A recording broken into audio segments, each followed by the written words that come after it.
All right. We're gonna take you straight into the tragedy of one of the legendary girl groups in Motown history. We're going into the tragedy of Florence Ballard.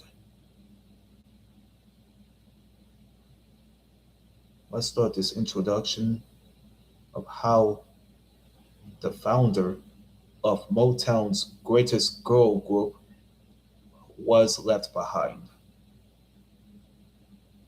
Let's start this story.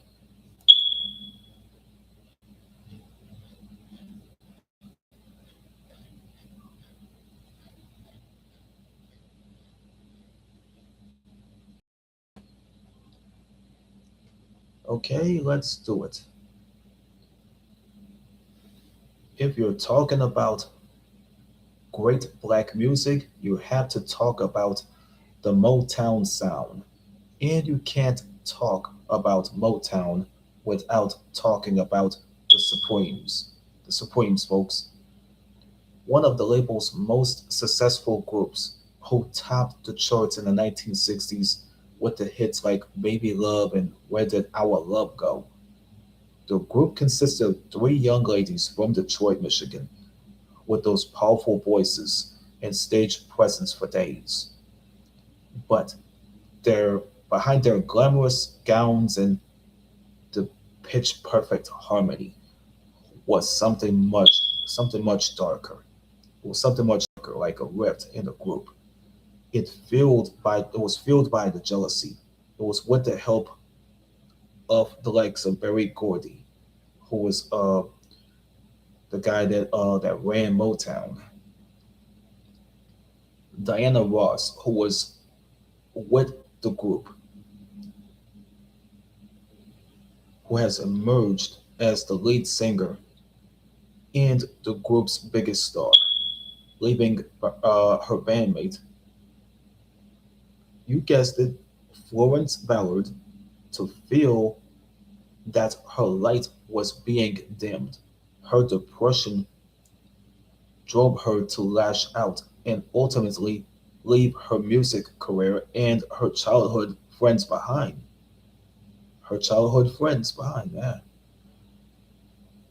Often called the Lost Supreme. Florence Ballard, her life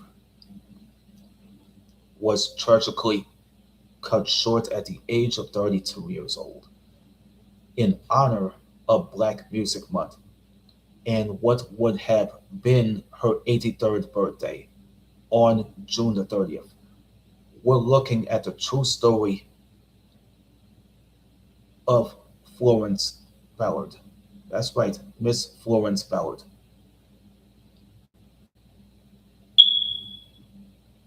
This is her photo that was been taken years prior to her being in the group.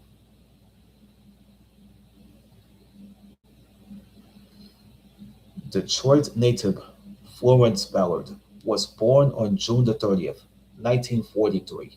Well, she was born months before my grandmother. So,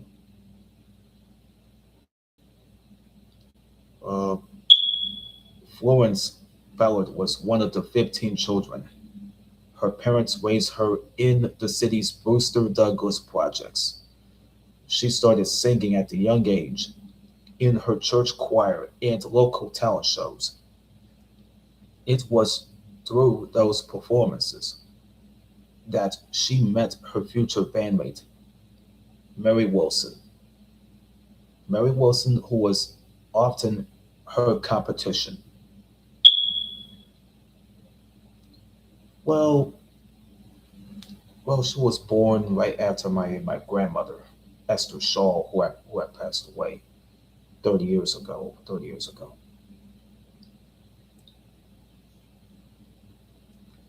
And and she was born before my other grandmother, who had passed away. uh, at least 24 years ago, over 24 years ago, Geraldine Coleman. So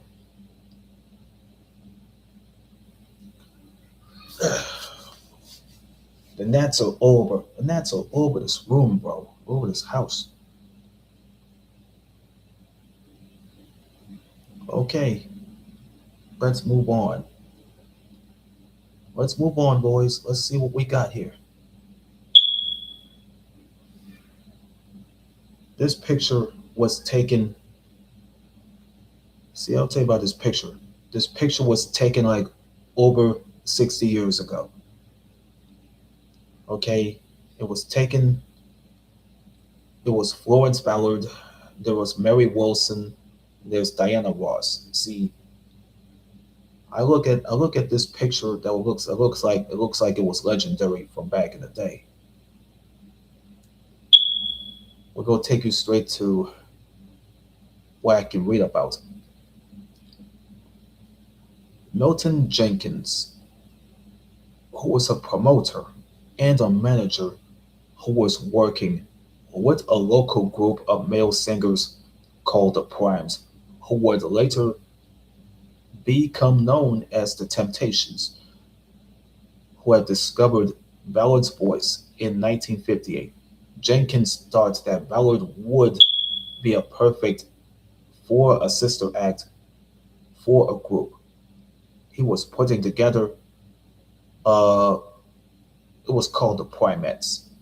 See, a high school junior at the time, Ballard had recruited her friend Mary Wilson, who brought in Diana Ross, Betty McGlown, no, Betty McGlone, I think it was her name, who would later join the group, later as a fourth member.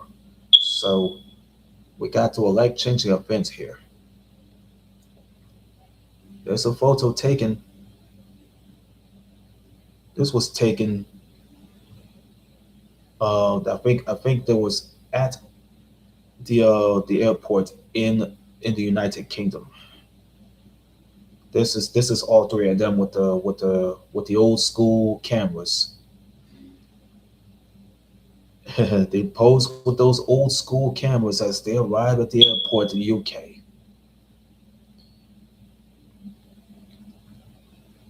Just as her career was taken off, a traumatic incident in 1960 changed a then 17-year-old a then 17-year-old Ballard for life. Florence went to a local dance with her brother. At the end of the night, the pair got separated, and Ballard took a ride from someone she thought she knew. Hold on.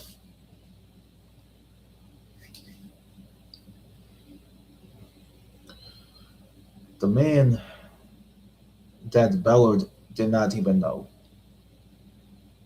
threatened her with a knife and raped her in an empty parking lot. The incident the incident changed Ballard's personality in her relationship uh, with her friends in a group. Mary Wilson, Mary Wilson, that was in the group for decades, she has said that the incident totally destroyed her. These are words. It's the words like we couldn't understand what was happening, and it really hurt us. Ballard stopped singing for a while, and it took a lot for her bandmates to get her back. Now there's the sliding. There's the sliding right there. So it's a slide when they did that. They did that old school like thing with the hats. What's in this picture here? This was taken in 1965, where they were wearing these those old school tip hats. That's a publicity type of thing. Uh, It was a big break for the Primettes. Came in 1960 when the help of Diana Ross, neighbor. Her neighbor is Smokey Robinson. The group, yeah, the group got the chance to audition for Berry Gordy of Motown Records. Gordy was so impressed with the group, but wanted the teens, but wanted the teenagers to finish high school before they started making music. So he waited to sign them to the label in 1961. But Gordy thought the group needed a new name and lots of brainstorming. They settled on the Supremes, which was Ballard's suggestion. And who was the lead? This picture was taken in the United Kingdom. This was already been seen here. This was a picture of Mary and Diana and Florence performing at the Television House studio in the United Kingdom. I think it was London. I think I don't even know. It was London, England. I don't know. The Supremes, man, they had their Motown deal inked and signed right in. But the group got off to a slow start as they struggled to find a hit. In the early days, the group didn't have an official lead singer, and the members took turns filling the role. But it was hard not to notice that the ladies' voices had completely different sounds. Diana Ross, who was known for her high pitched singing voice, while Mary Wilson had compared to Ballard's deep, soulful voice to that of an Etta James or an Aretha Franklin. In an episode of Unsung, courtesy of TV1, the Supremes finally scored their first number one hit with Diana Ross singing the lead on 1964's Where Did Our Love Go? And the group had no idea how high Ross's star was about to rise. There's some cracks in the foundation that we need to see here. There's a photo of them. There's a portrait from 1965 of Ballard, Wilson, and Ross. A commercial success opened up a whole new world for the Supremes, but the cracks began to form in the group's foundation as Diana Ross emerged as the lead singer on a string of hit songs. Ballard didn't like that. She and her friends were no longer a group, and Berry Gordy had a clear favorite. Diana wanted to be the lead singer. Uh, this is what Florence Ballard said this in an interview long before she died. Um, she said that Diana wanted to be the lead singer.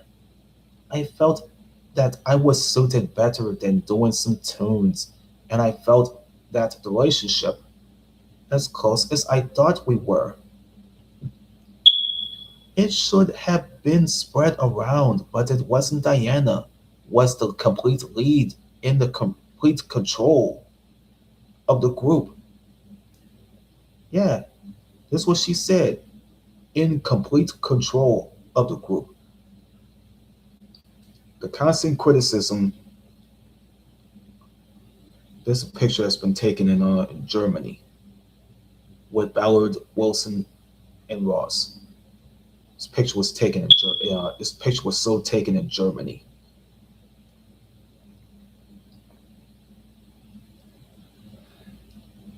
As Ballard's resentment with Diana Ross's placement in a spotlight grew, she began to rebel. She started drinking, which some have believed that led her temper to explode. By the late 1960s, that was 1967, 1978, or what, 1967 or 1968, or whatever that name is, whatever that year was, Ballard was so fed up with Gordy's constant criticism, including his comments about her weight and calling her fat.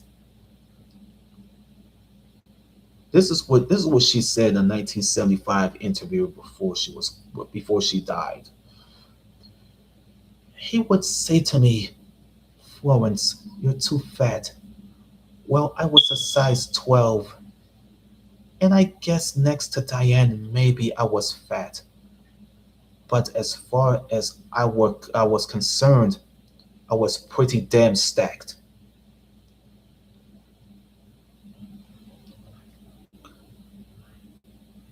This is what she said. This is what she said in a 1975 interview with Peter Benjaminson, who was an author of the Detroit Free Press. And she was like, "I knew I was well put together because the guy's reactions in the audience was something else."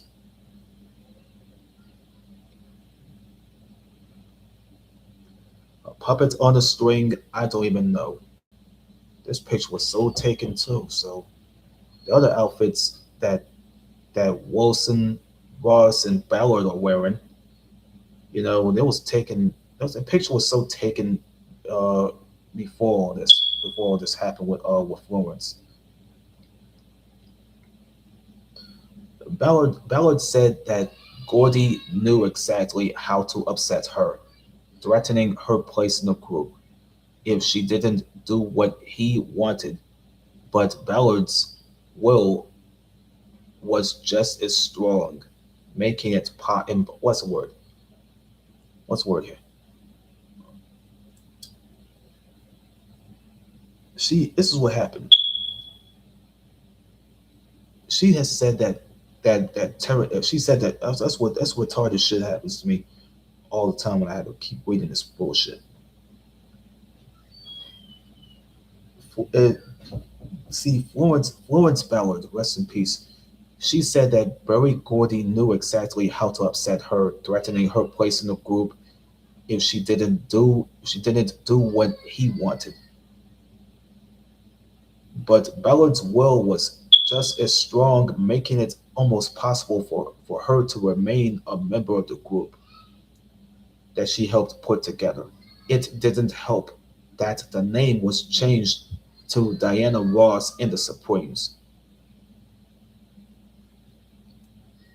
What would Ballard told Benjaminson in 1975? Like, he always wanted to control, as word. Let me go read let me rephrase and read what she said. He always said he wanted to control me, and if he couldn't control me, then he didn't want me around. I guess by being controlled, I was supposed to be a puppet on a string, and he was supposed to pull my string, and I danced to his tune. I'm not that type of person. I don't dance to anyone's tune unless I want to.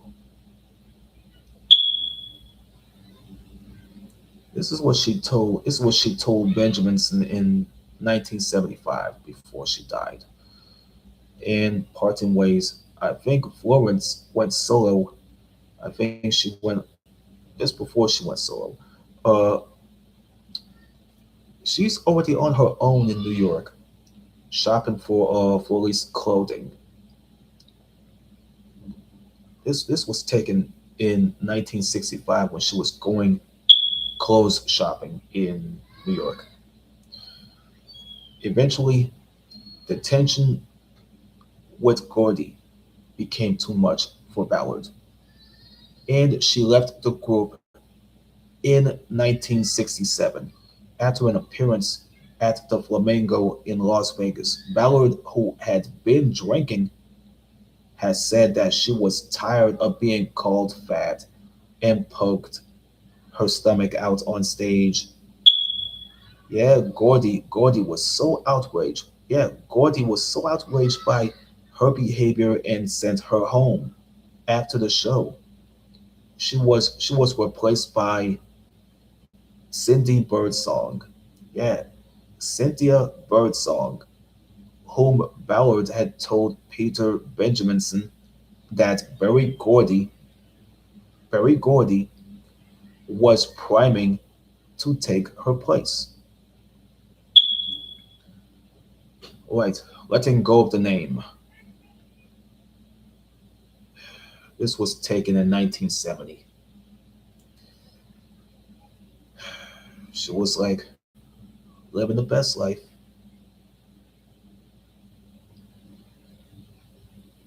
Dated back to 1970.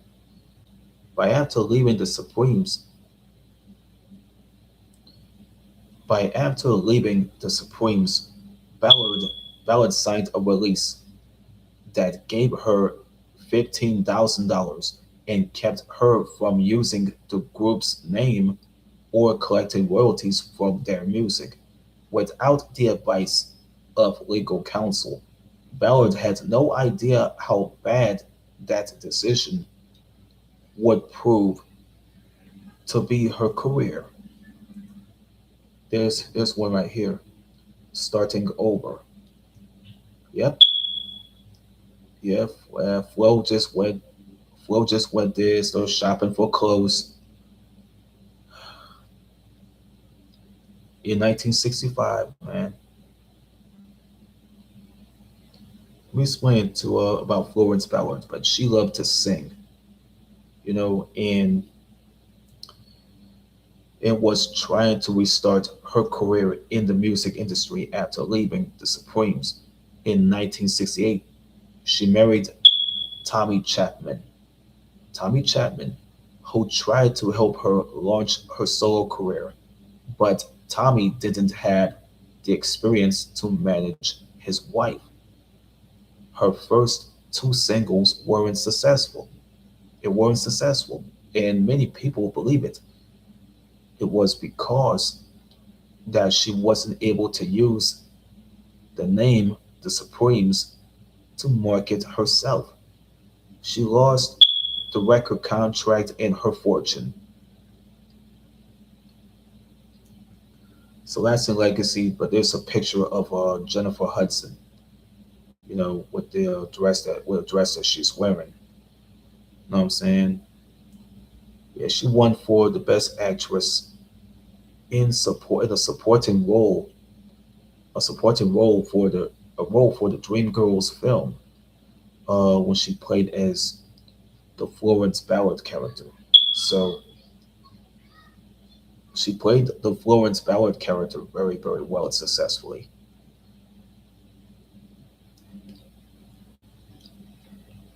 There's then I had to read this again here. Let me go read this before I had to finish this thing.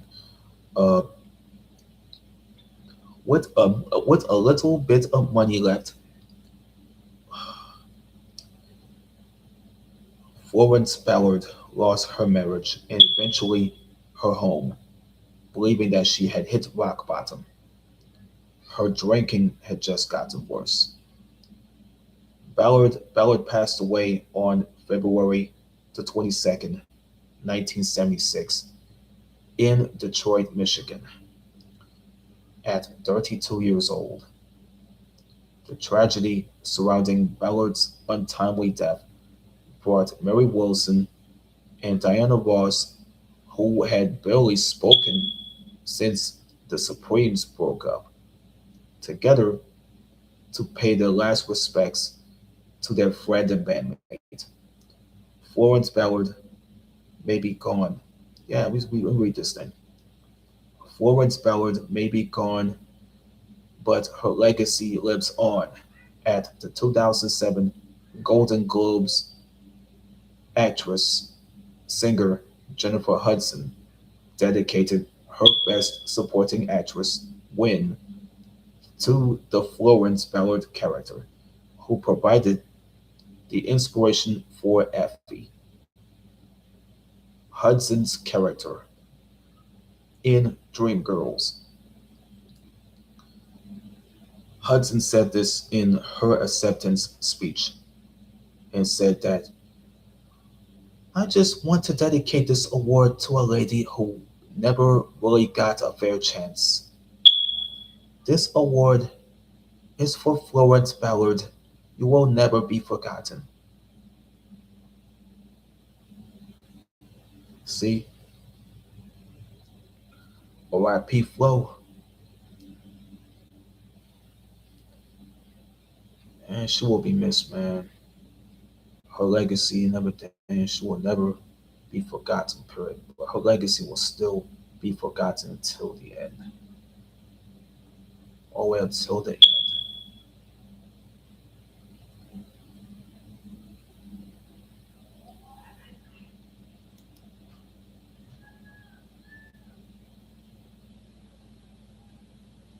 always.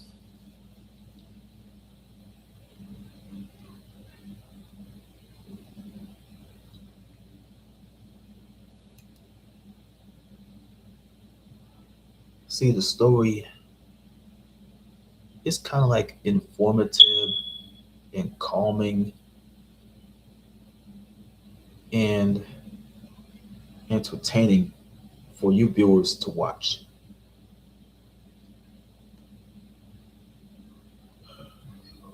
Right after I'm done, man, you go end up putting a picture of Florence Ballard on this thing.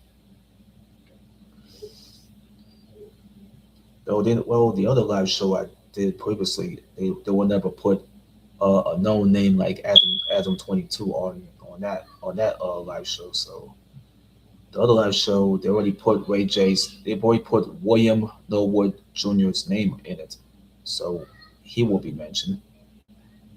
But the other live show, they never even mentioned of Adam 22, whoever he is. But this live show,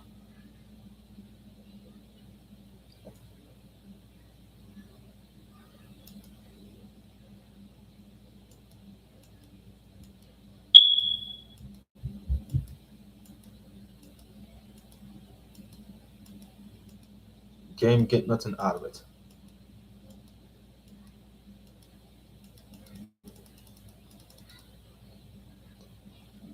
Can't get nothing out of it though.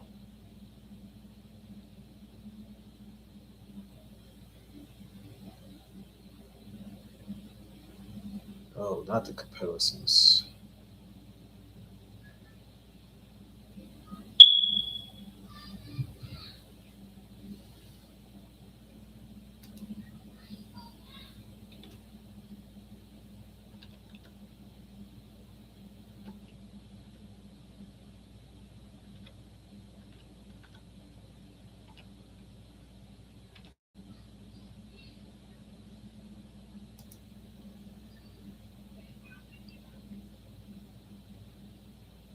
This is where we're going to work on things. So I had to that part. I'm still glad to go memorialize. I had to go memorialize her for the second time, just like I did once.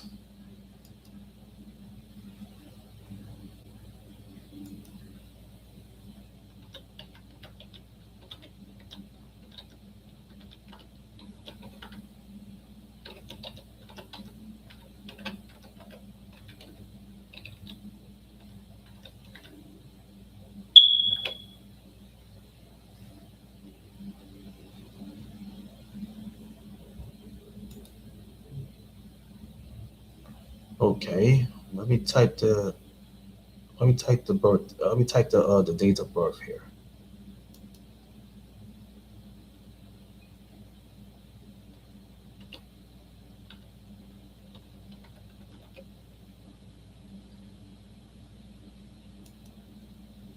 Oh yeah.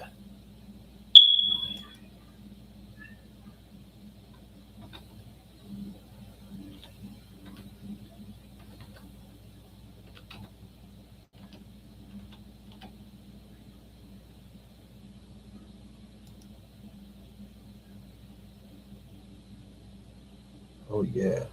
That too. Date of death.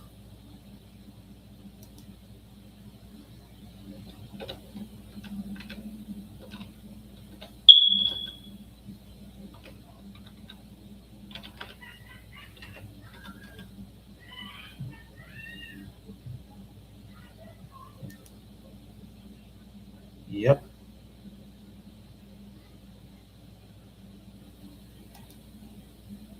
I had to make sure I got it right this time. Because if I ain't got it right, man, I end up writing the wrong date.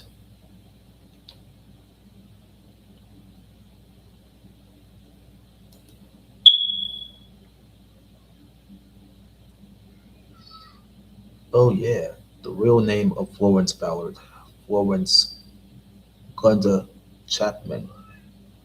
Oh shit. I'll type the real name in right next to it. Okay, let me get the name.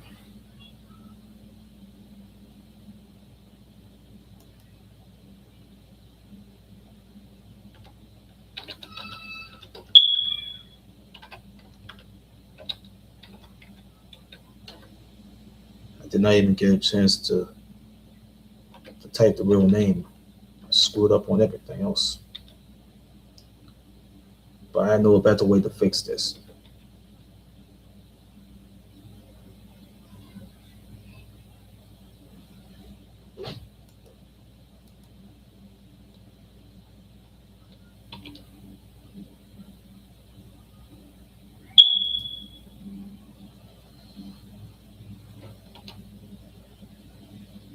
I got the alias and the real name in it.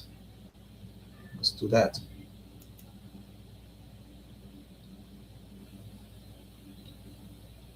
Yep, I already did that for Easy E, but I had to go do this I mean, all I had to do is I had to do it for I already did it for Easy E earlier with the in memoriam, but I can damn sure do it for Flow. I can only do it for Flow. Now I've had to do it now. Let me see if I can do this before I end this before I have to close this up.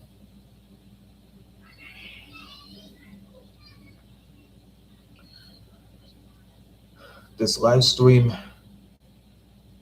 is dedicated into the memoriam of Florence Glenda Chapman, who was also known professionally as Florence Ballard, born on June the 30th, 1943,